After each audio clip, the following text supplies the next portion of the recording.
Ya, selamat sore bersama saya Saftarius dari jurnalsumat.com. Sekarang saya berjumpa dengan Bapak Muklis Anwar, mantan Kepala Bapeda Sejujung. Selamat sore Pak. Selamat sore Pak Saka. Gimana kabarnya Pak? Alhamdulillah sehat. Oh iya Pak, mungkin kita mau berlaku. Iya. Bapak mantan Kepala Bapeda? Iya. Selama lebih kurang 7 tahun saya kepala Bapeda di Kabupaten Sejujung. Tahun berapa itu Pak? 2002 sampai 2010. Saya dengar Bapak salah satu tokoh birokrat yang mencetus RPJP Sejujung. Iya. Jadi memang itu kan semacam proses daripada sistem perencanaan nasional. Karena pada waktu itu saya sebagai kepala Bapeda Kabupaten Sejujung, maka tugas saya salah satu adalah membuat rencana pembangunan jangka panjang ya, untuk 4 priorisasi RPJP sesuai dengan Undang-Undang Nomor 25 Tahun 2000. Itu kabarnya Pak, Sejujung nggak punya master plan, gimana? Oh, enggak juga, itu salah itu. Salah kalau seandainya ada yang mengatakan Kabupaten Sejujung tidak punya master plan. RPJP itu rencana pembangunan jangka panjang itu adalah merupakan bahagian daripada atau bentuk lain daripada master plan.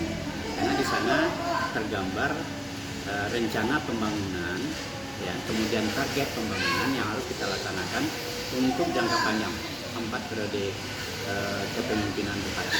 Itu bupati siapa ya? Periode 2005-2010 itu adalah bupatinya Pak Heri Sapan, wakil bupatinya Pak Yusuf. Kemudian periode 2010-2015 bupatinya adalah Pak Yusuf dan wakil bupatinya kebetulan saya. Kemudian 2015-2020 itu bupatinya adalah Pak Yusuf Arifin, wakil bupatinya Pak Arif Aldo. Artinya sudah 3 fase. Sudah 3 priorisasi RPJP. Berarti ada satu. Masih ada tinggal 1 RPJP lagi. Artinya satu itu lagi apa itu Pak program? Itu merupakan finalisasi daripada rencana pembangunan jangka panjang sesuai dengan visi yang ada. Ya. Visi RPJP kita itu adalah terwujudnya masyarakat Sejujung yang madani. Arti madani di sini tentu mencakup masalah kesejahteraan, kepintaran, kemudian pemahaman terhadap ilmu pengetahuan dan lain sebagainya, sehingga masyarakat Sejujung itu diharapkan pada akhir periode sasi perencanaan ini merupakan masyarakat yang mirip-mirip masyarakat Madinah pada waktu zaman Rasulullah. Jadi ketika itu udah 3 fase Iya. yang dilalui, itu Iya. jalan nggak yang 3 fase? Berjalan dong. Contohnya Iya. apa? Jadi fase pertama 2005-2010 itu kan peletakan dasar-dasar pembangunan Iya. pada sektor-sektor yang ada. Pada tahap 2010-2015 ya, itu sinkronisasi antara masing-masing sektor itu, sehingga mengarah kepada kepemimpinan masyarakat yang lebih sejahtera. Contohnya sektor apa? Nah, sektornya umpamanya sektor pendidikan, sektor kesehatan. Nah, itu merupakan kita sinkronkan pembangunan yang sudah diletakkan dasarnya pada pada tahap pertama, ya, periode pertama. Kita lebih berikan penguatan terhadap kelembagaan, termasuk pendidikan, lembaga pendidikan, lembaga kesehatan, lembaga kemasyarakatan. Itu di fase kedua atau ketiga? Itu di fase kedua. Yang kalau ketiga itu fase? Kalau fase kedua pemantapan. Yang Jadi ketiga? yang sudah tercapai pada fase kedua tadi lebih dimantapkan pada fase ketiga. Ya. Sedangkan fase keempat itu adalah kemandirian. Jadi kita diharapkan sudah bisa mandiri, nah, bisa swadaya, swasembada dan lain sebagainya. Apa setuju Pak dengan si Junjung katanya lompat-lompat itu kan. Oh tidak dong. Kalau ada yang mengatakan penggunaan sejunjung melompat-lompat itu barangkali dia nggak tahu tentang masalah sejunjung itu secara keseluruhan. Karena melaksanakan pemerintahan itu termasuk sistem perencanaan itu berdasarkan kepada undang-undang. Ya, pertama Undang-Undang Nomor 25 Tahun 2004. Ya, kemudian juga ada peraturan pemerintah dan lain sebagainya tentang sistem perencanaan nasional. Jadi sebetulnya kalau ada yang meminta, ya, master plan di luar sistem perencanaan itu tidak bisa dong. Karena kita harus sistem perencanaan kita itu harus mengacu pada peraturan dan perundangan yang ada. Nggak bisa dibikin sendiri-sendiri gitu, seenaknya saja. Gitu. Tapi menurut Bapak, selama 3 fase, Iya, 3 fase sudah. itu dinilai gimana? Ya. Jalan atau nggak jalan? Jalan tentu ada, ya, jalan ada. Jadi cuma barangkali persoalannya itu tercapai atau tidak sesuai dengan sasaran. Menurut Bapak sendiri? Ya mungkin tidak semuanya bisa tercapai sesuai dengan sasaran karena memang ada instrumentalnya, ada pengaruh. Contohnya? Ya contohnya umpamanya masalah kondisi krisis, kemudian seperti COVID sekarang. Itu kan semacam pengaruh yang mengakibatkan kinerja pemerintah di mana saja, termasuk pusat. Ini ya fase ketiga. Ini pada fase ketiga. Pada setiap fase itu ada. Kemudian juga umpamanya katakanlah keinginan atau komitmen daripada lembaga-lembaga yang ada, termasuk DPRD.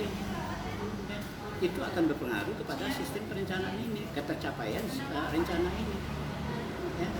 Selama fase 1, 2, 3 didukung nggak DPR? Maksudnya Didukung. ya sesuai dengan sistem perencanaan tentu didukung. Tetapi di dalam dukungan itu pasti ada keinginan-keinginan daripada ya apakah itu partai, apakah itu perorangan, dan lain sebagainya. Dan ini akan mempengaruhi sistem yang ada, gitu. Ya sistem yang ada. Nah tinggal barangkali kita bagaimana memberikan pemahaman kepada seluruh unsur yang ada sehingga kita akhirnya nanti mencapai seluruhnya kepada sasaran akhir. Ya kalau dari 3 fase menurut Bapak selaku mantan kepala Bapeda ya, Iya. itu udah dinilai berhasil atau gimana? Nah, berhasil dan tidak berhasilnya itu tergantung orang menilai. Tetapi kalau saya melihat ada hasil. Karena untuk menilai hasil itu ada 2 cara penilaian. Pertama adalah indikator pembangunan itu kita evaluasi berdasarkan historical analysis. Secara berkesinambungan dari tahun pertama, tahun kedua, tahun ketiga, tahun keempat sampai tahun terakhir periodisasi. Ya, itu historical. Ada nggak peningkatannya? Kalau kita lihat ada peningkatannya, berarti itu kan berhasil. Ya, berhasil. Nah, cuma barangkali peningkatannya ini berapa? Ya, saya melihat dari semenjak tahun 2005 sampai 2010, 2015 sampai 2019 sekarang, ya 2020 sekarang ada peningkatan indikator pembangunan. Contohnya IPM meningkat. Income per kapita meningkat, tingkat kemiskinan menurun. Jadi kita tidak bisa hanya satu indikator menilai. Ya. Tapi kalau komparatif, dia banding umpamanya dengan daerah lain. Katakanlah umpamanya dengan daerah mana. Itu komparatif analisis. Komparatif analisis ini sebetulnya sangat lemah. Karena sumber daya yang kita miliki tidak sama. Ya, bisa saja daerah lain sumber dayanya lebih kuat. Ya. Padang tidak bisa kita samakan dengan Kabupaten Silunjung. Ya. Kabupaten Solo tidak bisa disamakan dengan Kabupaten Silunjung. Begitu juga daerah-daerah lain. Karena sumber daya yang kita miliki itu adalah berbeda. Ya. Jadi yang sebetulnya kalau kita mau melihat ada tidak hasil, kita lihat historical analysis. Bagaimana pada persoalan katanya pembangunan Silunjung melompat-lompat itu gimana? Saya tidak ada yang melihat melompat. Semuanya pasti ada mengacu kepada perencanaan yang ada. Saya juga tidak tahu bagaimana penilaian yang dikatakan melompat-lompat itu bagaimana. Coba bagaimana sekarang yang melompat-lompat itu? Formatnya yang melompat-lompat itu saya tidak tahu. bisa barangkali Pak Serta memberikan gambaran kepada saya atau kawan lain gitu ya, mengatakan lompat-lompat itu bagaimana bentuknya, formatnya. Ya, Bapak menilai itu ngawur ya. Saya pikir itu ngawur. Ya. Kalau kita mau melakukan kritik, ya, harus jelas. Indikatornya jelas, nilainya jelas, formatnya harus jelas. Kalau nggak jelas, jangan cuma tuduhan-tuduhan saja. Sekarang VJP maupun PJM Ya. itu tidak lepas dari Bapak Muklis Anwar selaku mantan kepala Bapeda. Ini Pak Sata, saya jujur saya katakan target yang kita capai pada akhir priorisasi ketiga itu tidak sepenuhnya juga berhasil. Tadi saya sudah katakan tentu ada pengaruh yang mengakibatkan ada hambatan, ada tantangan, ada kendala. Ya. Nah, kebijakan seorang pemimpin itu kan di situ.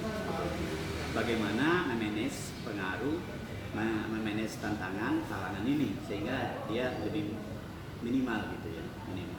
Nah, masih ada satu kesempatan bagi kita untuk menyelesaikan priorisasi RPJP ini, yaitu periode sekarang 2020 berapa ini? 2020 2025. Ya. Nah, sehingga apa yang bisa kita capai ya, sebetulnya priorisasi keempat ini adalah periode yang berat untuk menunjukkan masyarakat madani tadi. Jadi kalau hanya seorang bupati tidak memahami tentang daerahnya atau sifatnya coba-coba dulu, ya, memang itu berat. Menurut saya kepemimpinan bupati yang ditunjuk itu adalah untuk periode sekarang kepemimpinan yang berpengalaman, sehingga tidak terjadi yang namanya kelembatan lagi. Jadi sebetulnya di samping berlari periode sekarang seorang bupati yang akan memimpin Kabupaten Senyum ke depan itu harus sudah mencapai sasaran akhir. Oke Pak Muklis, Ya. itulah bincang kita dengan Pak Muklis tentang PJM gimana ke depan.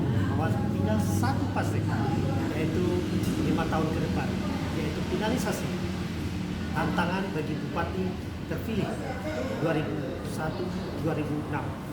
Sampai jumpa.